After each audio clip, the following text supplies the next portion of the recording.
Yaren'de Günpınar'daki şiddetli rüzgar görüldüğü gibi Bekir Sözen'e ait Günpınar Küçük Evi'nin yanındaki kavağı devirdi. Can kaybı ve büyük bir zarar yok. Allah esirgedi ama ciddi bir rüzgar zarar verdi.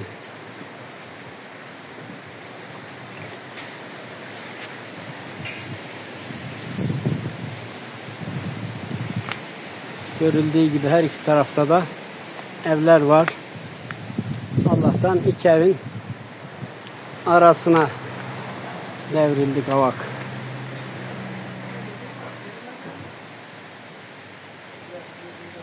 Hatipli Köprüsü'nün hemen yanında